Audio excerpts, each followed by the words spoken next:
Irmãos, tem um versículo na palavra de Deus, na Bíblia Sagrada, onde fala assim, que o pai que ama corrige os seus filhos. O pai que ama não larga, não abandona o seu filho ao léu. O pai que ama, ele traz disciplina para a vida do seu filho. Ele orienta o seu filho. E dentro da Bíblia Sagrada, o apóstolo São Paulo escreveu, que tudo que foi escrito para exemplo nosso. Para exemplo nosso. E nós vemos tantos exemplos maravilhosos na vida de muitas pessoas e podemos tomar como exemplo. Mas também tem muitos maus exemplos que a gente deve observar, não criticar, mas observar para que a gente tenha aquilo como um alerta. E este é o objetivo do Senhor Deus, inspirar os escritores para que tudo o que aconteceu, o que sucedeu, aquilo de bom a gente toma como exemplo, aquilo que não é bom a gente observa para não fazer igual, para não cometer as mesmas falhas e os mesmos erros. E não foi com 1, 2, 3, 4, mas com muitas pessoas, principalmente aqueles que foram escolhidos, e logicamente nós estamos falando de escolhidos de Deus.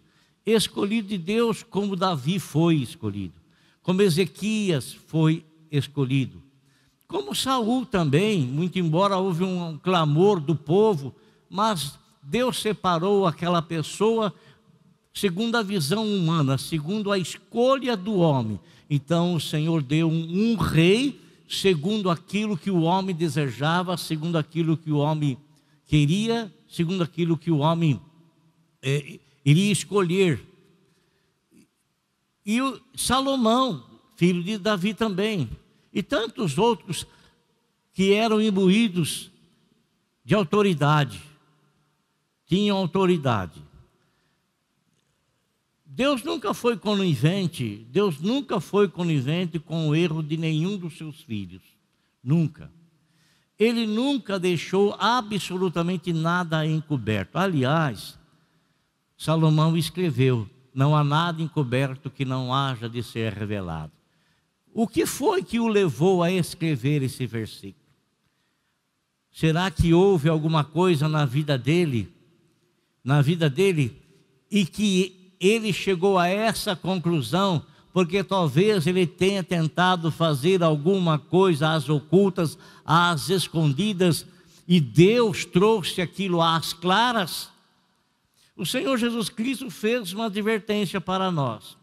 Aquilo que a pessoa fala escondido, será pregoado nos telhados. Será pregoado nos telhados. Isso ele está falando como uma advertência para nós termos um alvo na nossa vida. Não um alvo proposto por nenhuma forma humana, nenhuma força humana ou nenhum ser humano. Foi um alvo proposto pelo próprio Deus, que é a pessoa do seu Filho. A pessoa santa, perfeita, justa e imaculada. Aquele que chama a nossa atenção, como está escrito no livro de Hebreus, no capítulo 12, versículo de número 2, que nós devemos olhar firmemente para Jesus, porque Ele é o autor e consumador da fé. Amado irmão, não imite os maus exemplos. Não imite os maus exemplos. Não pratique o que outros praticam, coisas que não são boas, que não lhe trazem proveito nenhum, senão prejuízo. E nisto, meus irmãos, Deus ele nos ama tanto,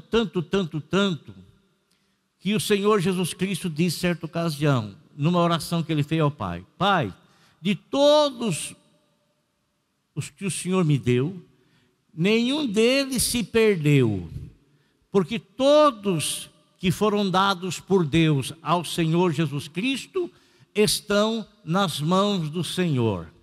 E nosso Senhor foi quem disse essa frase: ninguém vem a mim se o Pai que me enviou não o trouxer. Então, quando nós chegamos à presença de Jesus, chegamos trazidos pelo Pai, e o Senhor Jesus Cristo então toma conta de nós, porque nós pertencemos ao Pai, fomos comprados pelo sangue de Jesus Cristo, e por intermédio de Jesus Cristo nos tornamos filhos adotivos. Fomos adotados pelo Pai Celestial, porque filho legítimo é o Senhor. Ele é a videira verdadeira, e nós somos enxertados nele. Agora, irmãos, sempre, o Senhor, Ele usa a palavra dEle, usa os pregadores, pregadoras, aquele que é usado como instrumento de Deus, para trazer exortação à igreja, para trazer orientação à igreja. Muitas pessoas, às vezes, elas não aceitam as mensagens de exortação, de orientação, principalmente se esta mensagem ela vem bater de encontro com as atitudes que não são condizentes com a palavra de Deus. Principalmente com aquelas coisas que às vezes nós praticamos e são contrárias, falamos e são contrárias à vontade de Deus, pensamos e não estão de acordo com a vontade de Deus, e muitas vezes, planejamento, projeto que nós temos, e que às vezes nós ouvimos uma palavra e aquela palavra ela vem de encontro àquilo que estamos pensando, porque aquilo que estamos pensando não está de acordo com o projeto de Deus para a nossa vida. E muitas vezes as pessoas, elas se sentem mal. Você sabe, irmãos, que hoje, dependendo da pregação que você faça, a pessoa que está te ouvir, ela não gostando, sabe o que ela faz? Ela não muda. Ainda que você esteja pregando algo para trazer santificação na vida dela, ela prefere mudar de igreja do que mudar de vida. Ela prefere... Um dia desse, uma pessoa disse para mim, eu conversei com ela, ela disse: o senhor quer que eu mude de igreja? O senhor quer que eu vou para outra igreja? Não, eu quero que você mude de vida. Quero que você pare de praticar o que você está praticando. E eu estou falando isso não porque sou teu inimigo. Não porque sou teu inimigo. Por quê? Porque aquele que ama, corrige. E todos os filhos de Deus que erraram, por Deus foram corrigidos. Todos. E é interessante nós notarmos, meus irmãos, que quando nós somos chamados por Deus para servi-lo na pessoa de Cristo Jesus, nós às vezes iniciamos de uma maneira muito bela, com muita disposição. Às vezes a gente até precipita com os nossos votos, a gente faz voto que a gente nem imagina, não temos condições nenhuma de cumprir. Ainda bem que Deus não leva a sério muitas coisas que a gente fala, porque Ele sabe da nossa condição, Ele sabe se nós teremos condições de cumprir ou não. Ele sabe. Muitas vezes, quando a pessoa abre a boca precipitadamente, se comprometendo com alguma coisa, Deus sabe e Deus fala: você não vai cumprir, então não abra a tua boca, não se comprometa. Porque você se compromete com aquilo que você fala. Você lançou a palavra saiu de você, você se comprometeu com a tua palavra está lançada. Está lançada. Então, meus irmãos, o Senhor, Ele sempre agiu e nunca escondeu nenhum erro, nenhuma falha de nenhum dos seus filhos, ainda que esses podiam ter recebido a aprovação dele nas coisas que andavam fazendo, e que posteriormente receberam a reprovação, porque pegaram rumo diferente, fora dos princípios da palavra de Deus. Então, às vezes, nós somos chamados pelo Senhor e a gente começa com uma fé tão grande, com uma fé tão grande, tão grande, tão grande. E glória a Deus por isso. É uma nova vida. É uma nova vida que desperta, uma nova vida que desponta. É uma nova vida para se viver. E essa nova vida tem um alvo, é Jesus Cristo. Olhando para Jesus. Mas às vezes, irmãos, a gente desenvolve a carreira, a gente não desenvolve a carreira da maneira como o apóstolo São Paulo falou. Eu combati o bom combate. A gente não desenvolve a carreira combatendo um bom combate. O que é combater um bom combate? Combater um bom combate, se você está no combate, você tem que usar as armas espirituais. Porque Paulo diz que a nossa luta não é contra a carne nem contra o sangue, mas é contra as hostes espirituais da maldade nos lugares celestiais. Então a nossa armadura tem que ser armadura espiritual. Espiritual. E a gente começa, e às vezes a gente não se precaver, não vai adquirindo essa armadura para te proteger contra todas as ciladas, armadura para te proteger contra todos os ataques, armadura para te proteger contra os dardos inflamados do maligno, para você poder combater o bom combate e chegar no final e dizer igual Paulo disse: combati o bom combate, acabei a carreira, mas eu guardei a fé. Não me roubaram a fé, não me tiraram a fé, não me desanimaram na fé, não me desviaram da fé, não me fizeram cair da fé. Então, meus irmãos,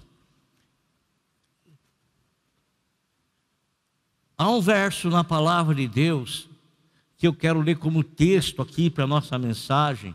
E você não precisa se preocupar em abrir a Bíblia, não. Está escrito em 2 Crônicas, capítulo 26, versículo 16, uma palavra que foi escrita tendo como pessoa principal um rei chamado Uzias ou Azarias. Uzias ou Azarias. Está escrito assim: entretanto, depois que Uzias se tornou poderoso, o seu orgulho provocou a sua queda. Ele foi infiel ao Senhor. Mas preste atenção. Entretanto, volta ali por favor, só esse versículo só.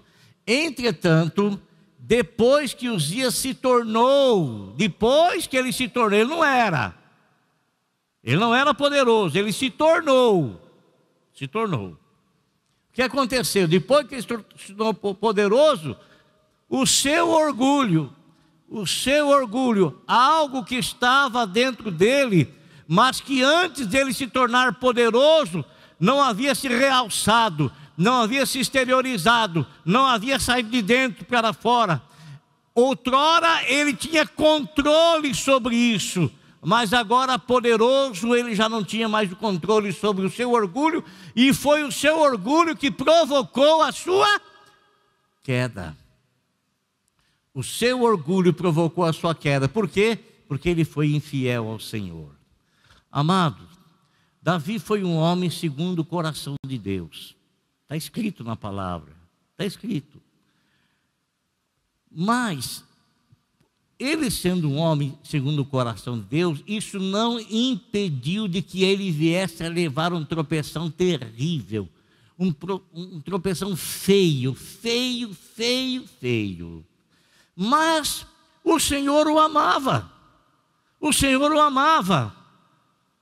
O pecado dele, se eu posso dizer assim, foi um pecado cabuloso, terrível.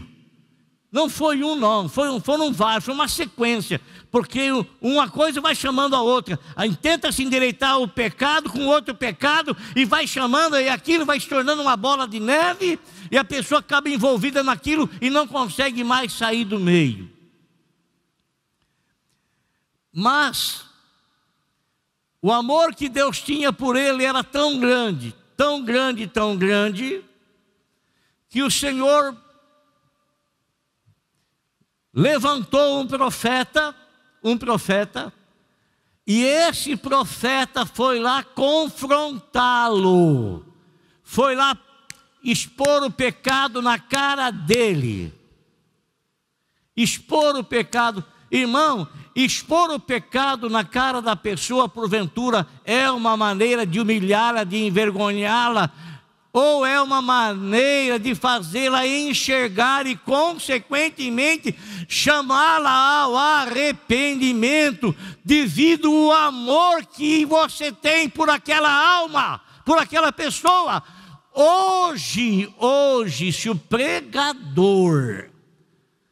pregador falar alguma coisa que não agrada o irmãozinho, a irmãzinha que está aí, né? E que acha que é livre para fazer o que quiser, não useis da liberdade para dar ocasião à carne. Não use da liberdade para se tornar escravo da sua própria vontade, do seu próprio querer. Não use da liberdade para se tornar escravo de si mesmo, das suas próprias vontades, dos seus próprios desejos, das suas próprias cobiças. Liberdade é aquele que tem domínio sobre todas as circunstâncias. É você saber escolher entre o bem e o mal, querer e não querer, ainda que a tua carne deseje, mas você é livre para não aceitar e não ceder. Isso é liberdade. Agora, irmão, o amor de Deus foi lá e não falou assim: ai, Davi, coitadinho, meu filho, você levou um baita tropeção, não é verdade? Mas eu estou aqui para socorrê-lo e passar a mão na cabeça. Não, ele não falou isso. Ele falou: foi você, Davi, foi você que fez, você. Confrontou, e o que Davi fez? Daí Davi caiu em prantos, arrependido amargamente pelo erro que ele havia cometido.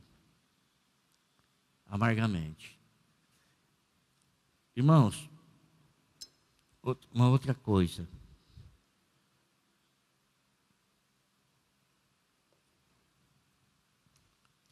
Todos eles começaram bem. Se você olhar a história dos reis, e não somente de reis, de profetas também, todos eles começaram bem. Alguns terminaram bem, outros não terminaram bem. E foi no desenvolver da carreira que determinou o fim. O fim. Ezequias. O rei. Ezequias, amado, ele começou a reinar. Isaías era o seu orientador espiritual. Isaías, tudo que ele necessitava, ele procurava em quem? Isaías.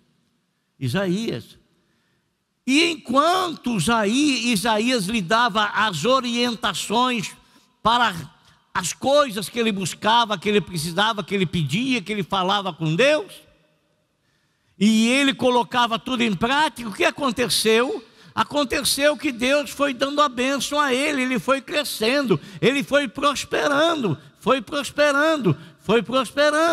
Amado, presta atenção no que eu quero lhe dizer.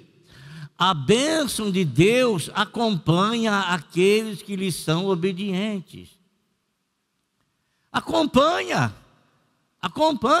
Eu não quero dizer a você, meu amado, não quero dizer a você que você deve fazer alguma coisa com o propósito de se tornar uma pessoa próspera. Não estou dizendo isso. Eu estou dizendo para você de que se você chamado foi pelo Senhor e for uma pessoa fiel a Ele, a Bíblia fala que a bênção de Deus te acompanhará. Ela te acompanhará, ela te seguirá. E como é que isso vai ser notado? Como que isso vai ser notado? Vai ser notado pelos acontecimentos que vierem. Vai ser notado através disso. A bênção de Deus sobre a sua vida. A prosperidade te seguirá. Está escrito na palavra. Não é que eu vou buscar isso. Aí não vou buscar isso não. Não vou buscar porque isso já me é prometido. Busque em primeiro lugar o reino de Deus e as demais coisas todas vão ser acrescentadas. Tudo que houver de necessidade serão acrescentados. Tudo. E às vezes é acrescentado em 100 vezes mais. Às vezes é acrescentada abundantemente. E quem sou eu para questionar o Senhor naquilo que Ele faz na vida de alguém?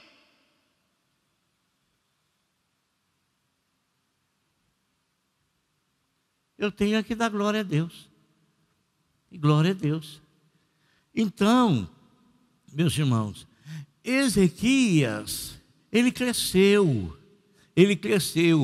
Mas você sabe, ele cresceu e aconteceu uma coisa estranha. Ele cresceu e ele não procurou mais Isaías. É como se dissesse assim, eu não preciso mais das suas orientações. As orientações que Isaías lhe dava não eram não eram orientações advindas dele, mas advindas de Deus. Vinha do Senhor. Então, quando ele diz, não disse para Isaías, mas a atitude dele estava dizendo isso, ele nunca mais procurou Isaías, consequentemente, nunca mais teve desejo de ouvir Deus falar com ele. Mas Deus o amava.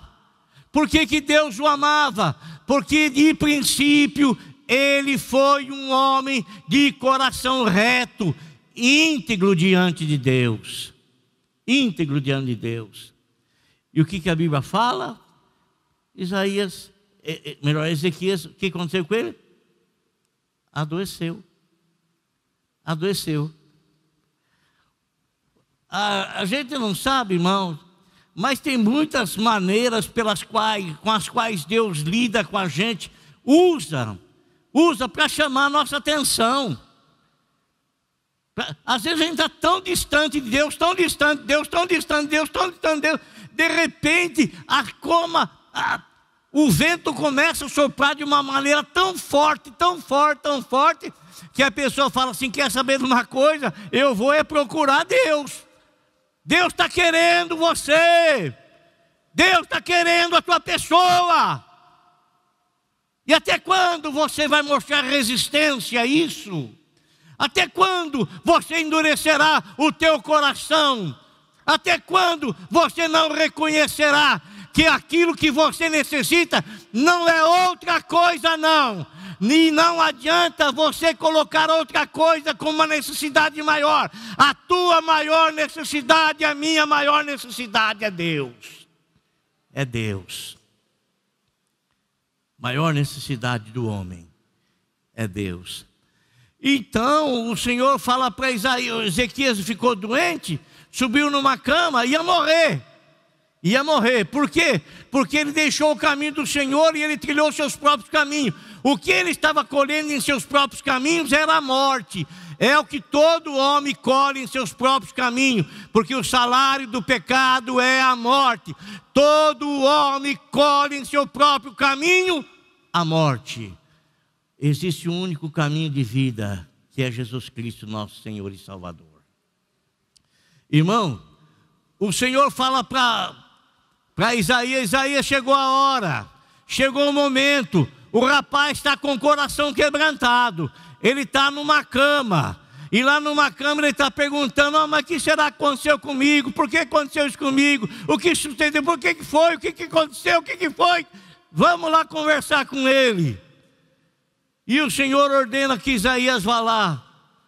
Isaías entra lá na câmara do rei, lá no quarto do rei. E Isaías já chega falando. Põe em ordem a tua casa, tá bom? Ponha em ordem, acerta-te com Deus. Põe em ordem a tua casa. Irmão, é o amor de Deus para que a pessoa não se perca. Você não sabe às vezes por que a coisa está te espremendo. Por causa do amor de Deus, porque o Senhor está percebendo que você está se afastando, que você está se distanciando, que você está sem você próprio perceber, está pegando outro rumo, e Deus com o amor dele está te cercando.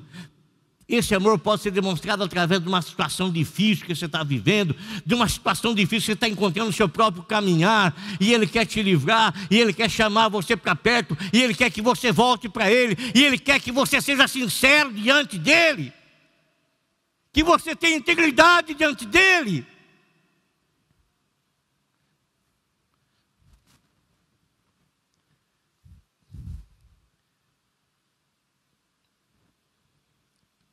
Meus irmãos, olha aqui.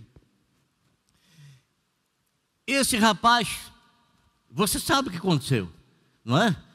Ezequias, ele aceitou a palavra lá, chorou amargamente e recebeu logo a bênção em cima.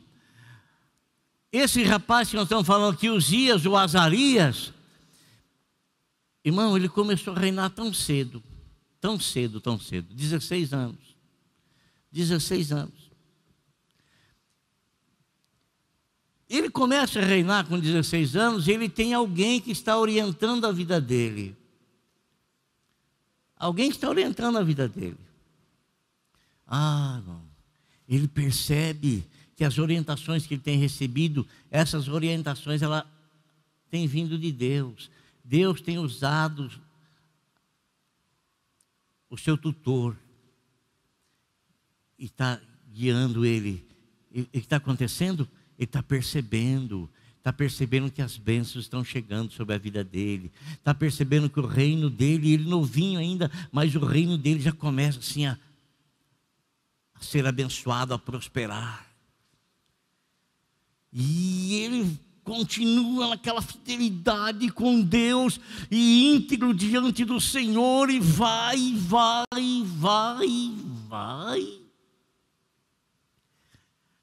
até ele se tornar poderoso. O que é se tornar poderoso, irmão?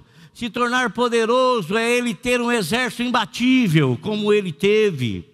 Se tornar poderoso é ele ter estratégia. Se você ler a respeito dele, você vai ver que inteligência que esse menino tinha. E essa inteligência ele buscava pelas orientações de Deus. E Deus usava o profeta, e o profeta orientava a vida dele. E ele então fazia as coisas como Deus determinava. E ele ia só crescendo, se tornando poderoso. Ele tinha um exército tremendo. Tinha pessoas capacitadas, tinha guerreiros extraordinários, tanto que ninguém se levantava contra ele, nem contra o exército dele, ninguém. Não havia oposição. Mas, contudo, porém, chegou o momento em que ele se tornou poderoso. E ao se tornar poderoso, meu irmão,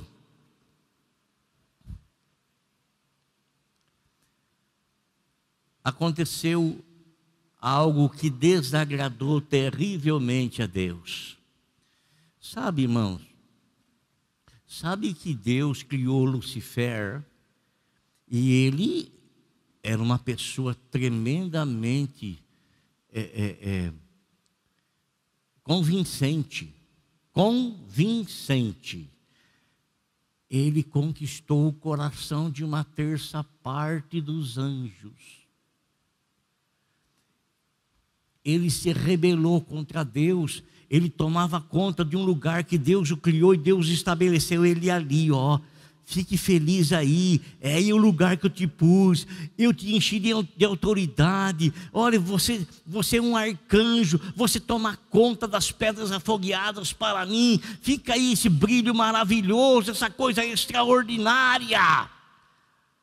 Mas qual foi a reação dele, irmãos? Isso é na eternidade, então não tem como contar tempo, nós não sabemos, é eterno, foi na eternidade, no tempo eterno. Num dado momento, o que ele faz? Peraí, eu não tô legal aqui nessa posição, não. Tem alguém acima de mim. Eu preciso passar rasteira nesse camarada que está acima de mim. Eu preciso dar um tombo nele. Eu preciso colocar o meu trono acima do trono dele.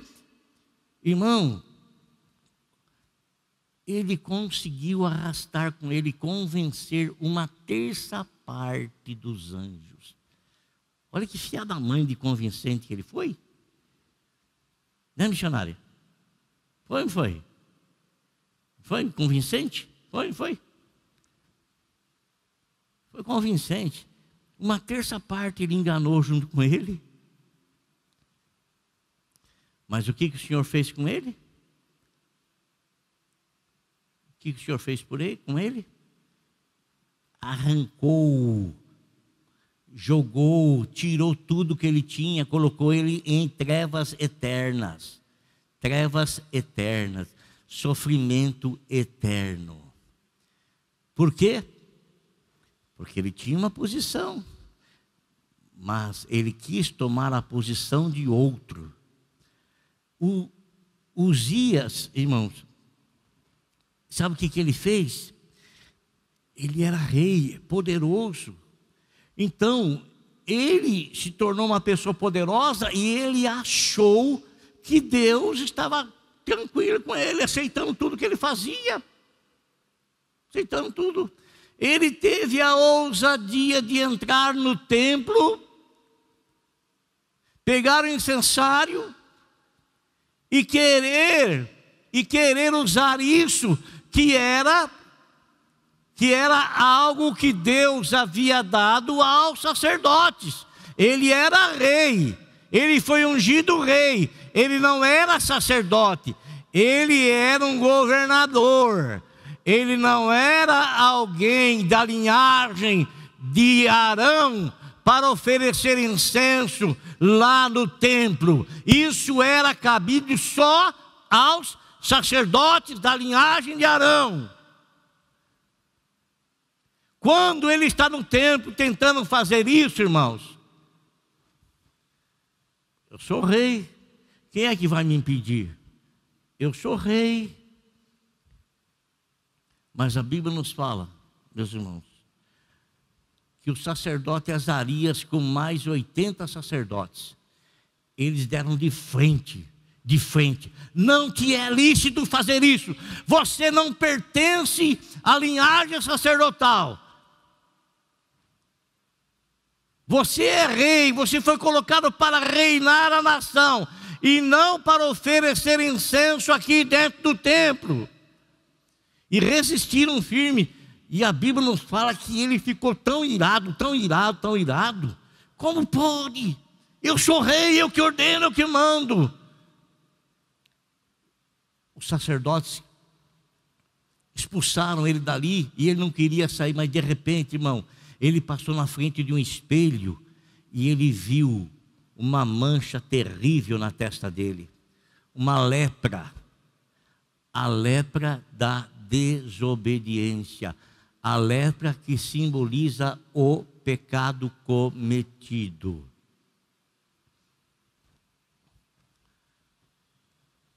O que me chama a atenção, meus irmãos, sabe o que ele poderia ter feito? Ele poderia ter se arrependido, como Ezequias, como Davi. Mas você pode procurar aí, você não vai ver que ele se arrependeu.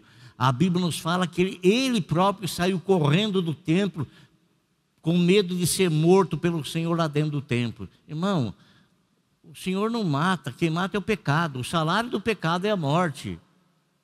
O salário do pecado é a morte. O salário do pecado é a morte. O salário do pecado é a morte.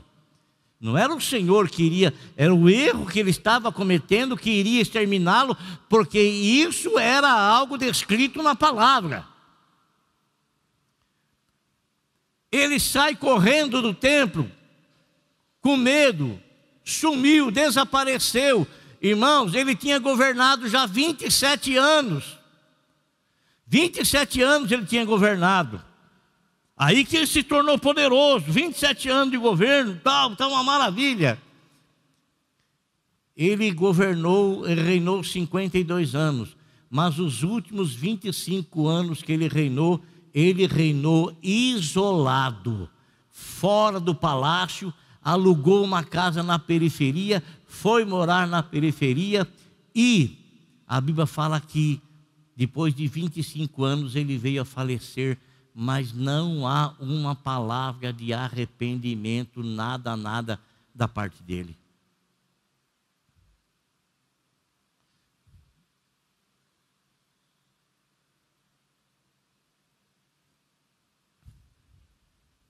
Sabe, irmãos, nosso Senhor Jesus Cristo, Ele nos ama tanto, e nos faz tanto alerta a respeito dessa coisa que as pessoas amam e não sabem que isso as leva à morte do pecado. Ele fala, olha aqui, escuta uma coisa, se você tiver algo na sua vida, que é contrário à palavra de Deus, aos princípios bíblicos, e você não consegue viver sem praticar aquilo, ainda que isto lhe seja importante, como importante é o teu braço, ele diz, arranca-o e joga fora. Se for tão importante quanto uma perna, arranca, joga fora. Presta atenção no que eu vou dizer, hein? Não é para arrancar a perna não, nem braço não. Ele está usando uma palavra, uma analogia, um simbolismo. Está usando isso. Porque às vezes a pessoa, irmão, ele tá tão envolvido com o pecado, ele perdeu a liberdade dele e ele não percebe. Ele se tornou escravo de uma situação da qual ele não consegue se livrar, porque na verdade a carne dele é apaixonada por aquele pecado, ama aquele pecado, mas o Senhor diz que é melhor você entrar no céu faltando um braço, uma perna, um olho, do que ter o corpo perfeito e ser lançado no inferno. Presta atenção, ele está falando do simbolismo de que algo que você esteja cometendo, que a pessoa esteja cometendo, que seja tão importante quanto um braço. Ela dá tanto valor àquilo como se fosse um braço. É melhor você largar aquilo, porque aquilo, o teu final não vai ser bom. Como bom não foi o final de Uzias ou Azarias. Amém, irmãos? Por favor, em nome de Jesus, vigia o teu coração. Vigia o teu coração. Vigia o teu coração. Vigia os teus sentimentos. Vigia as tuas emoções. Vigia as coisas que estão te atraindo. Presta atenção. Vigia. Sabe por quê? Algo que eu sempre falo com os irmãos. Você jamais vai tropeçar numa montanha. Você vai tropeçar sempre nas pequenas coisas. Você está andando na calçada, está tudo maravilhoso. De repente, irmão, tem um buraquinho ali na calçada e você enfia o pé ali e torce o teu pé. Isso não acontece você olhando para a montanha. Você não vai tropeçar numa montanha. Então, as pequenas coisas, não deixe que elas se tornem grandes na sua vida. Amém? Glória a Deus. Deus abençoe a todos, em nome de Jesus. Feche seus olhos, por favor.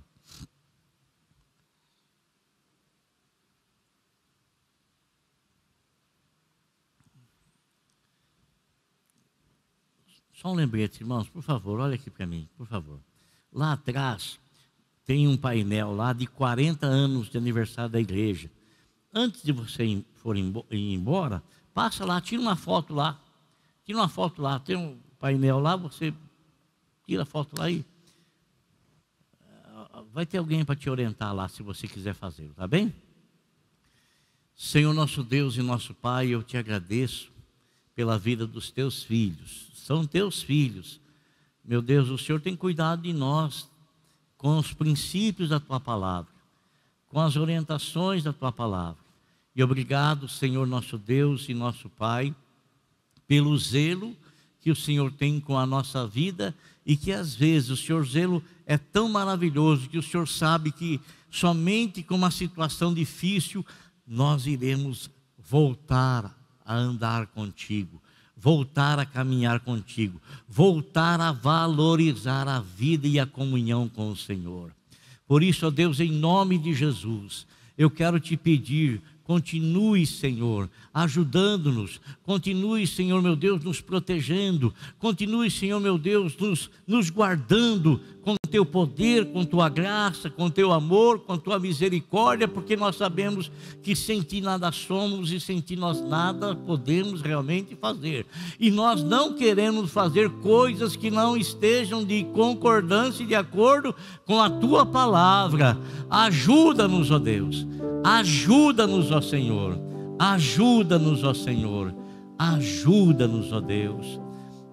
Pai, ajuda-nos a não querer usar da nossa liberdade para nos tornarmos escravos da nossa própria vontade.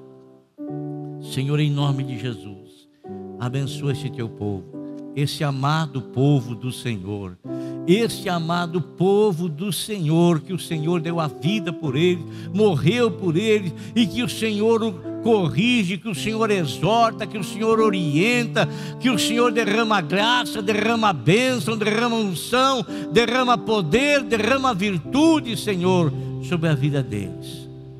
Obrigado, Senhor. Como disse o salmista, Senhor, sonda o meu coração e vê se há em mim algum caminho errado, Senhor. Guia-me pelo caminho da sua salvação. Guia-me pelo caminho da sua salvação. Essa é a finalidade da igreja, Senhor, de ser purificada, lavada e remida no Teu sangue e andar nos Teus caminhos para poder, Senhor meu Deus, alcançar as moradas eternas aonde o Senhor foi preparar lugar para nós. No nome de Jesus, Pai, no nome de Jesus Cristo, eu oro, em nome de Jesus, eu te agradeço. Amém.